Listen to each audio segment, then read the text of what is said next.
You're changing the trajectory. You're blowing up a lot of things downtown to the benefit of our entire population. And if we are successful in doing that, then we as a city are going to change like we've never seen before. You can look at great urban cities, whether it's downtown Nashville, downtown Austin. The pieces to the puzzle are on the table. I just hope and pray our political leadership, both in the county and the city council, the county commissioners, more importantly, the state of Tennessee, recognizes that if we can put those pieces to those puzzle together for downtown Memphis, then we are going to be something special. I'm your host, Taylor Ann Carpenter, and welcome to The Talk Chamber, a production of the Greater Memphis Chamber. The Talk Chamber is the podcast for the latest on the Chamber, economic development, and all things Memphis. This episode features one of Memphis's diehard fans, one of its greatest champions, Mr. Bill Dunavant. Bill, thank you so much for sitting down with me today. Always great to be here at the Chamber. I'd like to start out these episodes by just getting to know the guests a little bit. Can you tell us about yourself? What's your story here in Memphis? So it's probably a pretty long, old story, actually. I'm a sixth-generation Memphian. I'm happy to say that. I think I'm a bit of an oddball to be able to say that because we've been here so long. I'm really proud that I've got seventh-generation children living here and eighth-generation grandchildren living here. I run a 95-year-old business that has been obviously here a long time, that was started by my grandfather on Front Street. He was a raw cotton trader back in the 20s and 30s, and my dad took over the business and grew it into the largest cotton trader in the world, and I've had the pleasure and honor of working beside him up until his death. And, learning so much from him about what your home city means to you. And it meant a lot to him. It obviously means a lot to me as I look at it and as I look at our team members at our company and what they do and how they give back to the community. That's kind of the lifeblood of who we are in our family as well as Dunavant Enterprises. You have such deep roots here in Memphis. You said 6 generations, and That's now right. going on 7 and 8. There's 7 or 8 are here. That's awesome. So what is it about Memphis that you love? Well, obviously, I had an opportunity when I graduated from the University of Virginia. My dad gave me an opportunity to live overseas, and I lived in Osaka, Japan for about 2.5 years and really got away from America, which was one of the great educations of my life to see how other parts of the world work. And when you look at America, it is a huge piece to a global puzzle, but it's not the only piece. And we see that in the world today. But to be able to travel the world like I have been able to do through all my years in cotton and know and understand what a special place we have in Memphis, the center of the country, America's distribution center, 4 incredible seasons of weather. Whether you like them or not, you got them. And I think that's special to me. The fact that we have such an incredible asset with the Mississippi River coming by us from an agricultural standpoint, I'm a hunter, so from a waterfowl standpoint, these are really things that make Memphis special. But, you can't go anywhere in the world without saying that the people and the citizens of Memphis are what make it special. I 100% agree. I mean, born and raised Memphian, so I've got a lot of connections here, but it's every time the thing that, draws me back, whether it's because I've moved cities or I'm on vacation, it's always the excitement of coming back home to the people. Exactly. To the people, who I love, who love me, who love the city. We've got a special spirit and a special vibe about us. There's no question about it. And I think, you get people that come from other parts of the United States and they feel it, they see it. And we've just got to continue to make the city matter and make the city a better place. And I think the foundations are laid for all of us. Every city has ups and downs, and at my age, I've seen it throughout the United States, throughout the globe. But I think Memphis is in a very special place. I think COVID really upset the whole balance of the world, from businesses to politics to families to healthcare and from crime perspectives. But I really think now, the world is moving past that. And Memphis was doing so well before COVID, and obviously COVID set us back. But I think now we're coming out of that. And I think the opportunity for Memphis to shine and be better has never been better in my life. I agree. I mean, we are already seeing so much change, positive change happening in Memphis. So many great things for our city, for its people, for our economy. And it's really wonderful as a native Memphian to see that and to see people starting to get more and more behind what we have going here. There's no question. Do you have a personal memory or place in Memphis that embodies why you love the city and believe in this potential? I could answer that question probably 10 or 15 ways, just growing up here and everything. But, I'll give you an example or answer that question this way. When I moved back from Japan, my mother, who was originally from Nashville, married my father, and she was very involved in the garden world of Memphis. And she goes, "You got to get involved." And I said, "Well, what does that mean?" She goes, "Well, I want you to be on the board of the Memphis Botanic Garden, a 98-acre park in the middle of the city." And I loved trees and gardening myself now in my life. And so I got involved with the Botanic Garden, and it was much like a lot of not-for-profits back in the 80s. They were broke. And that's why it was a real challenge for me to get on the board and try to make a difference. And God bless JB and Helen Harden, who gave a lot of money to build the Harden Hall at the garden that created revenue for the garden. And then I came up with a harebrained scheme called Live at the Garden. And 26 years later, look what happened. And that's just so you're proud of certain things that you do. I'm proud of some of the other not-for-profits I've been involved with. I'm proud of some of the schools that I've been involved with. And, as you look back, you see where you make a difference in your community. And so many Memphians, they can sit on the couch and complain, or they can get off the couch and make a difference. And whether it's doing a simple thing like volunteering for something like a Rise to Read, reading to school children, we can bemoan education, or we can get up and make a difference. And I think there's so many good philanthropic people in this city. There's a fiber. I can look at my dad's generation. I look at my generation. I look at all the not-for-profits and people that are willing to give money back to this city for so many different good causes in the city that make it a better place for all of us to live. And you go back to the Abe Plows. You go back to the Fred Smiths, the Pitt Hydes, the George Cates, the Mason Hawkins, all of these great leaders who have been in our city, born and raised in our city, and want to make sure our city has continued ongoing success. And to do that, they love it so much they give back and they make a difference. And those leaders I had, there's a whole new set of leaders in this community, Black, white, Hispanic, Asian, that are all making a difference as they come together with one term, and that's Memphians. I think it is just so important and so valuable that we have the business community and business leaders like yourself who do really believe in Memphis and want to give back, because it's those assets, like you said, the Botanic Gardens, that are helping shape our city in so many different ways. And it's those philanthropic opportunities that help us stand out and be different than other cities. And so I think it's vital and an incredibly special thing that we have business leaders like yourself that desire to do that and desire to make Memphis greater. Well, you look, my example was one simple one, the Botanic Garden, but you look at the Brooks Museum, you look at Shelby Farms, you look at the Grizzlies, you look at the sports franchises, you look at the Liberty Bowl, you look at all the things that we've got. You go into community centers, you go into the park system, you go into the museum system, you go into the zoo. All of these things are the fabric that you put all those pieces together. It makes a really compelling puzzle for Memphis, Tennessee, and the region. It sure does. I want to kind of on that same note, move into talking about our business community and the connection that you have to the Chamber. You were our 2024 Chair of the Chairman's Circle. And as former chair of our Chairman's Circle, you've championed job creation and economic growth. What makes Memphis a unique place for businesses to succeed, and how do you see that shaping our city's future?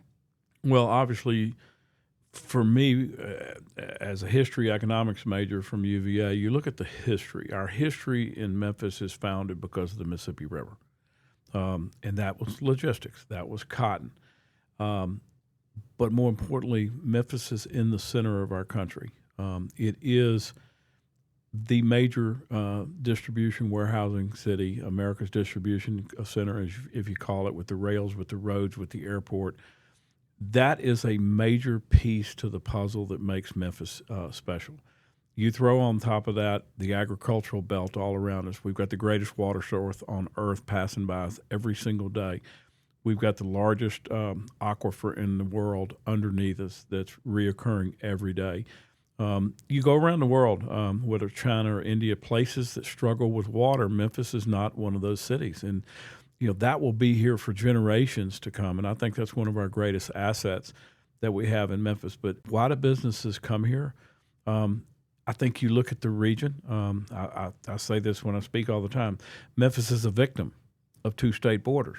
It's just where we are. We didn't ask for it, but we have it. But when you look at our friends in North Mississippi, that's the fastest growing part of the state of Mississippi. You look at our friends in eastern Arkansas, from the lithium deposits in South Arkansas to the steel industry, just 40 miles up the river, to the tech world coming to West Memphis now.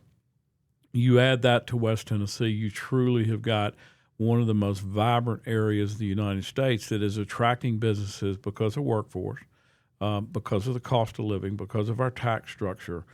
All of these things are coming together, and this recent wave of technology companies coming to our area and companies that are related to technology coming to our area is really exciting, because obviously America's distribution center, we're it. Obviously, when you look at the investments that we have seen in the automotive world around us, amazing, outstanding. Now you start talking about the technology world encompassing with, also with the agriculture I just talked about. It sets us on a very, very good path, and everybody listening to this podcast has got to understand we have to do one thing. We have to start believing in ourselves. We have to start believing in ourselves. That's the message, everybody. If you did not hear it, I'm going to say it again. We have to believe in ourselves. Yeah, I mean, look, it's the reality is, and the truth. The reality and the truth is there's so many good things going on in our region, but the perception is we tend to focus on the negative. And that's, you look at Austin, you look at Nashville, those people bow up and get really worked up when somebody talks bad about their city.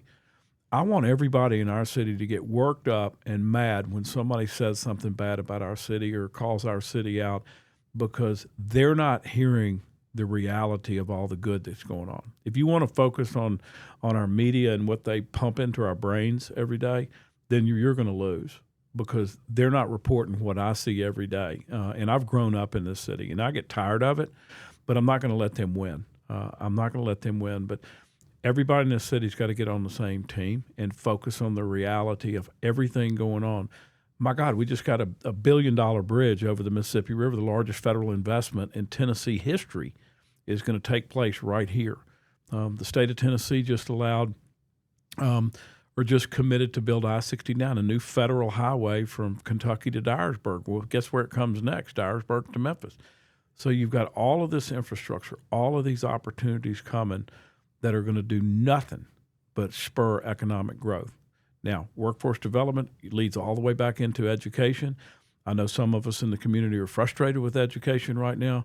To me, don't be frustrated. Look at the opportunity to improve. And education, my parents did it for me. I grew up a dyslexic child, which my parents thought I was a little strange, but my mother helped me work through it. And we as a community, we as a region, have got to focus on education. And it starts with that third grade reading. It even starts with preschool reading. You don't have to have a high school education. You don't have to have a college education. But we have in the region some incredible educational opportunities in the Memphis region, North Mississippi, Arkansas. And we've got to continue to educate. And if we're not doing it right, who's focusing on doing it better? And the state of Mississippi is incredible, the work that they've done with third grade reading. We've got a lot of work to do as a state of Tennessee, not just the Memphis Shelby County schools. Even the other school districts in Tennessee, in Shelby County, have enormous room for improvement. But let's focus on how to do it. Let's find who's doing it right, and let's duplicate it and do it right in Memphis, because that's how we build a workforce in our city. It starts with education. 100%. That's where it starts, and that's where the pipeline begins. And I know that the work we do here at the chamber, especially on our workforce development team, they really believe that, and so they really try to get in touch with those students in various ways. But I also think that even though we as a city might not have asked to be on the border of two other states, we have used it to our advantage, and we have, learned from North Mississippi and learned from Arkansas, and it's helped us be that beacon and be that hub that, people from Mississippi and from Arkansas come to Memphis to work every single day. And I just think that's a really unique opportunity that we were given, whether we asked for it or not.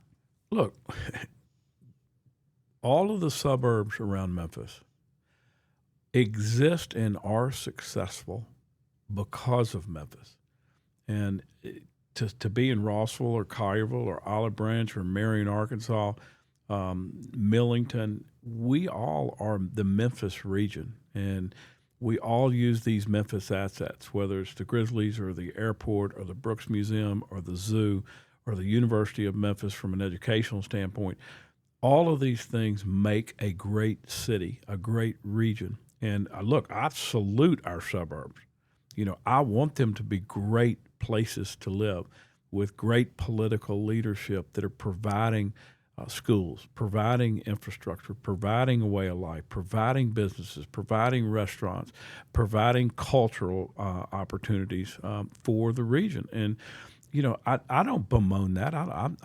Not everybody can live in Memphis, and that's okay. But if we have good suburbs, then we're going to have a great city.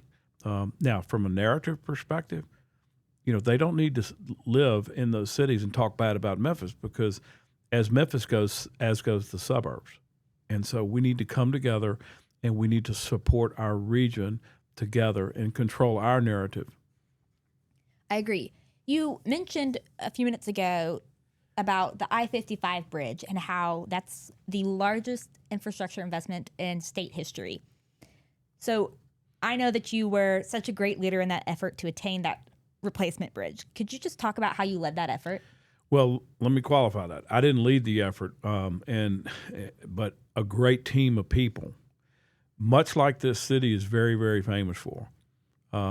You don't need leaders; you need team members, and that effort led by Tennessee Department of Transportation, Arkansas Department of Transportation, spurred by what happened with the I-40 bridge when there was a problem. It was a huge aha moment for the country from a strategic importance of what those two bridges mean strategically for our country, not for Arkansas and Tennessee. And I was very fortunate, to be a member of the chamber team, to be a member of the TDOT team. But the work that Congressman Steve Cohen, Congressman David Kustoff, Senator Haggerty, Senator Blackburn, Senator Cotton, Senator Boozman from Arkansas, Governor Huckabee, Governor Lee, it was a huge team of people, and I just got lucky enough to be on the team. And for me to be able to talk about the importance from a logistics perspective, to bring the history that I know of our area, of our community to the effort in Washington, to let those people in Washington know that we are one of 5 cities that have 5 of 6 Class 1 rails. That's 2.5 to 3 million containers a year get on rail from the West Coast and East Coast and come to Memphis. It's a pretty compelling argument when you tell the Federal Highway Administrator that those 3 million trips by train, which has to go backwards and forwards, so that's 6 million truck trips would come to Memphis, Tennessee if we didn't have rail.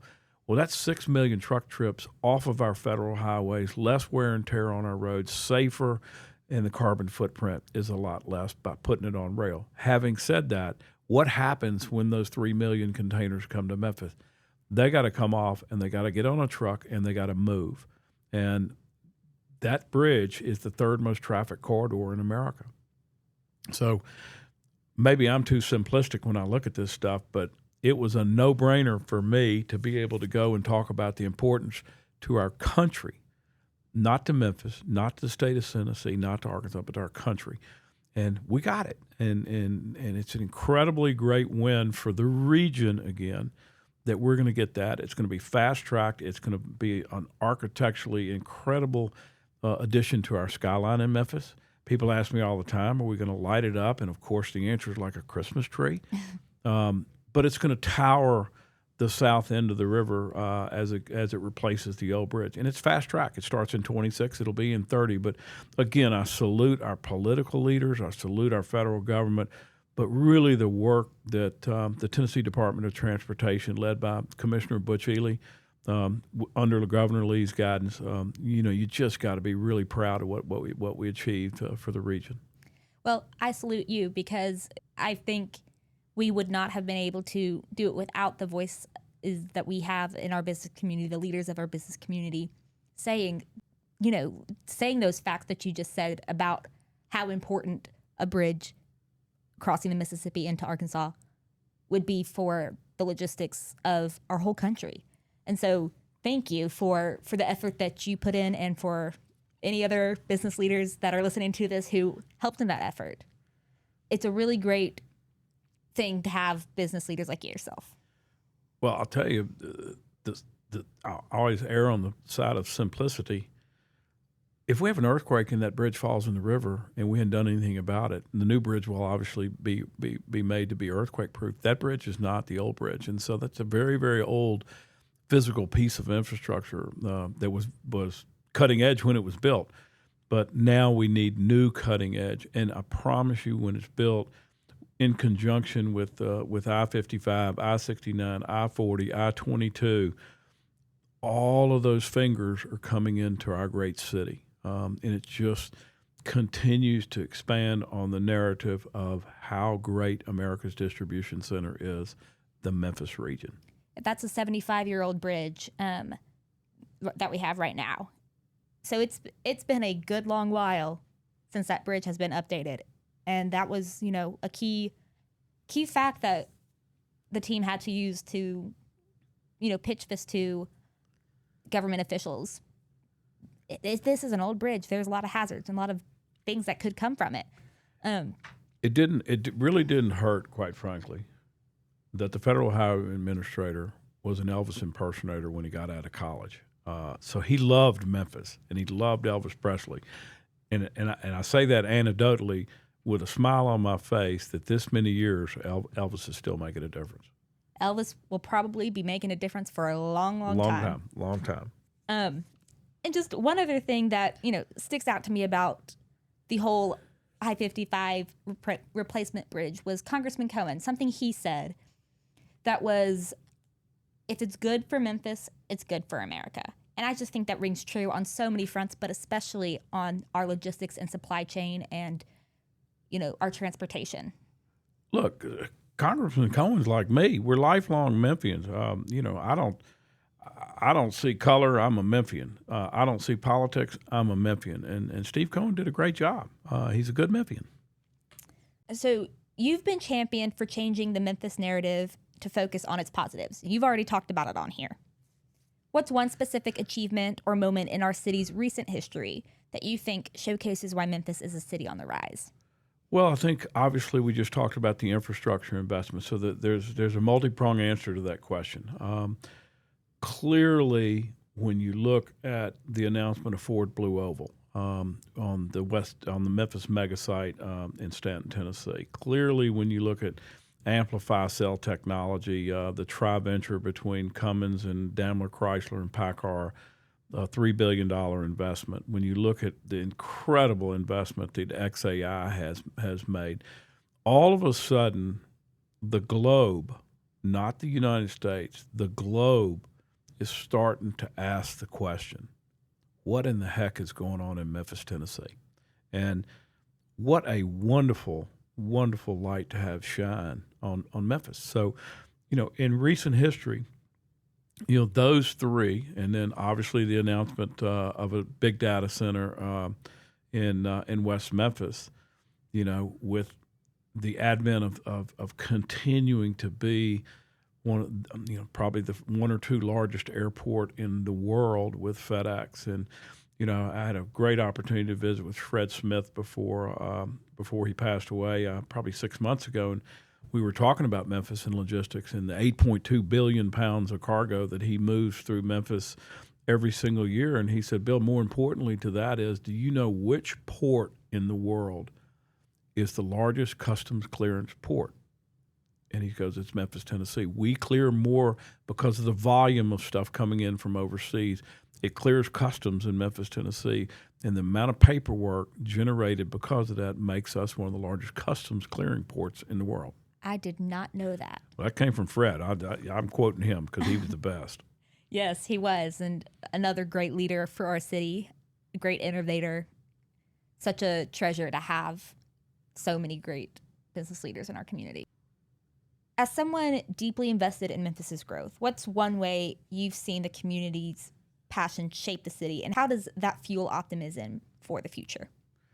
Well, I think, as a Memphian, one thing we Memphians have to do, we need to focus on being Memphians. Not white, not black, not Hispanic, not Asian, not Indian, not minority. We need to focus our efforts together as Memphians, making Memphis what it could and should be. And I think we're getting there. I see a change, and I've had an incredible opportunity to speak about Memphis to a lot of people, and I keep getting asked to speak because people like hearing good news. I'm a positive person. I'll turn anything you say negative into a positive. That's just the way I feel about it, okay? And I think if we Memphians come together and we start thinking together about the positive, I'm not going to let the 800 bad criminals in this city defeat us. We're 1.33 million people as a region, and if those 1.33 aren't smart enough to overwhelm the crime problem, which not only exists in our city, exists in every city. But I don't like our news cycle. I don't like the media and the way they harp on some things. And we Memphians have got to get together and really keep focusing on all the good and all the positive. They are there. If you hadn't heard me speak, I'm happy to come talk to you because there are so many good things that you and I are talking about right now. But I tend to feel like Memphians want to tear themselves down versus build themselves up. And we have so many good building blocks now, and such a strong foundation as a city that has the vibrant culture. We got the grit, we've got the grind, we've got the museums, we've got the sports, we've got the America's distribution, we've got the infrastructure.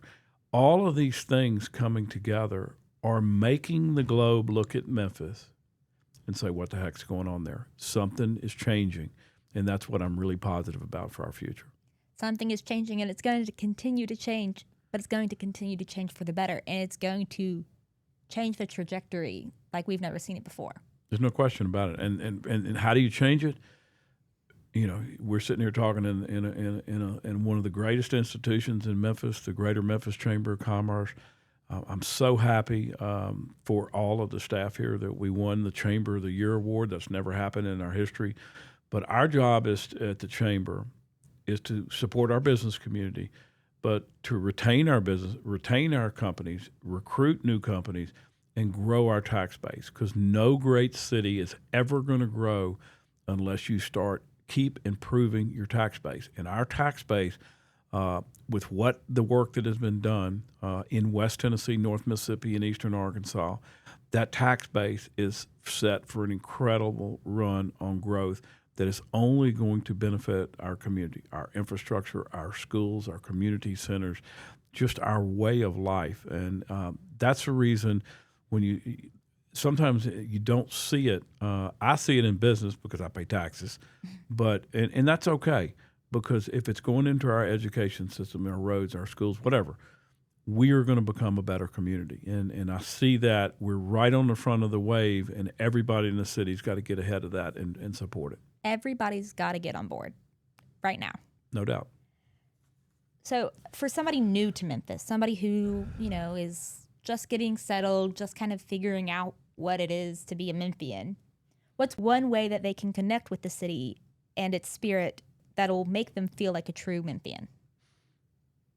Well, the simple answer is go see our city. Go be a part of our city. Go to Darius Rucker Live at the Garden on Saturday night. Go to the #2 zoo in America right here in Memphis, Tennessee. If you're new to Memphis and your parents come visit, take them out to Coastal Seafood out at Shelby Farm. Sit on the back porch and ask them how they like our city. One of the most astounding, beautiful views across Shelby Farms that we've got. Take them down to Tom Lee Park and look at what happened there.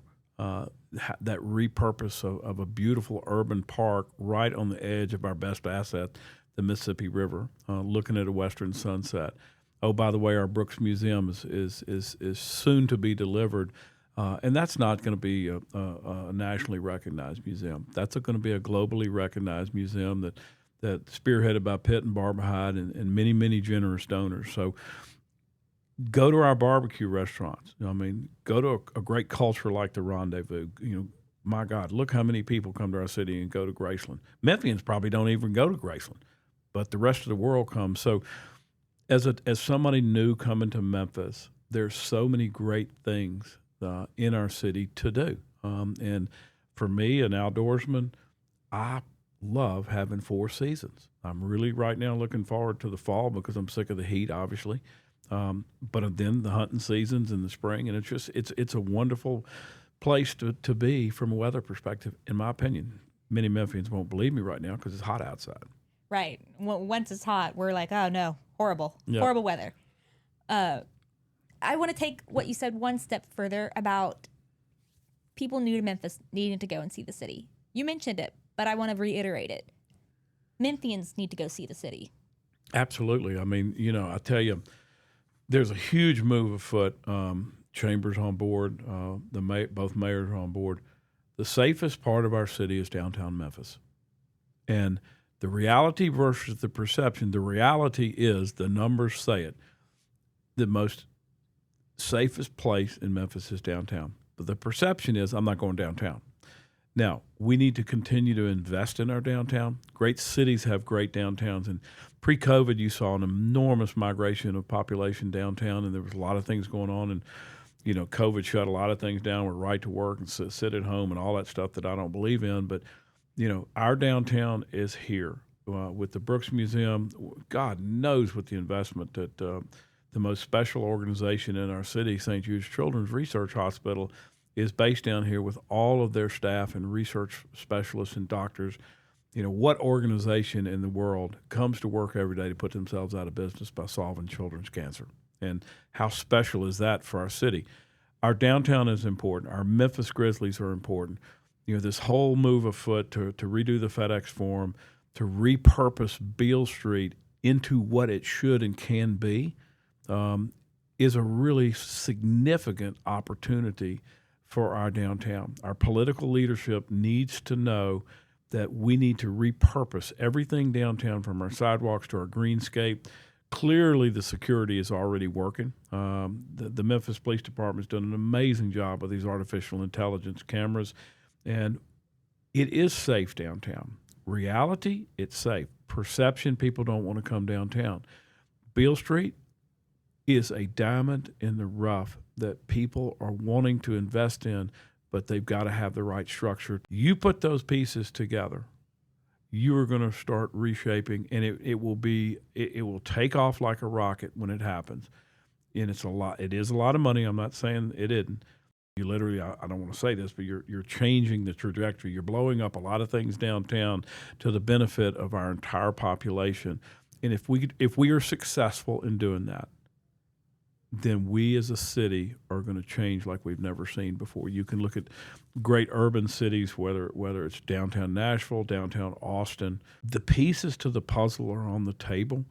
I just hope and pray our political leadership, both in the county and the city council, the county commissioners, more importantly, the state of Tennessee, recognizes that if we can put those pieces to those puzzle together for downtown Memphis, then we are going to be something special in Memphis.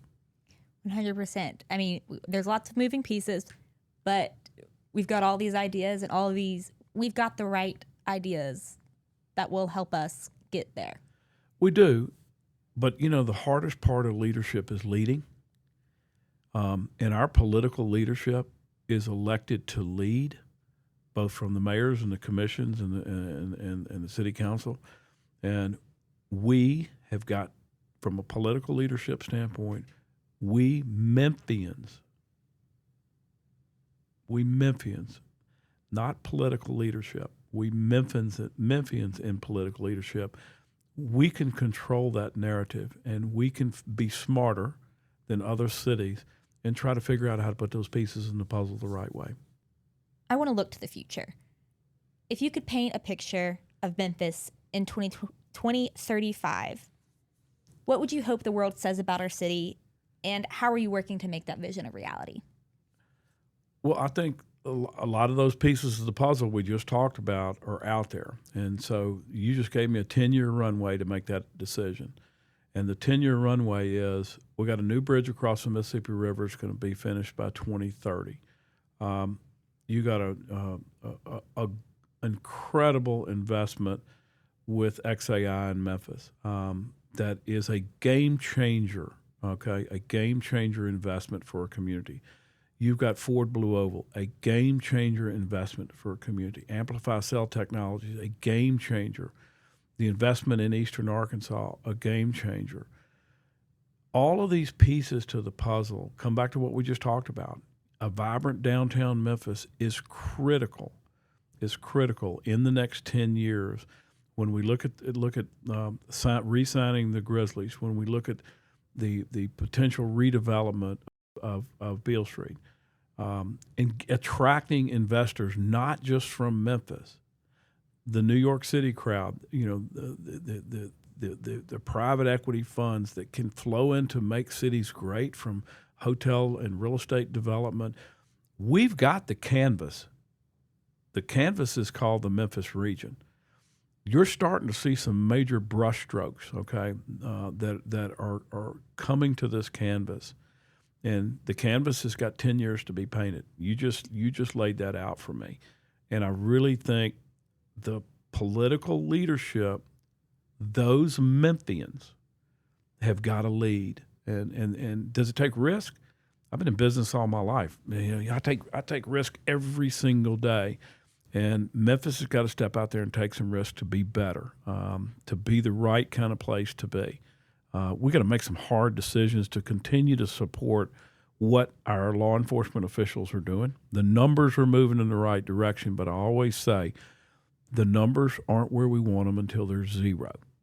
The goal in criminal justice should always be zero.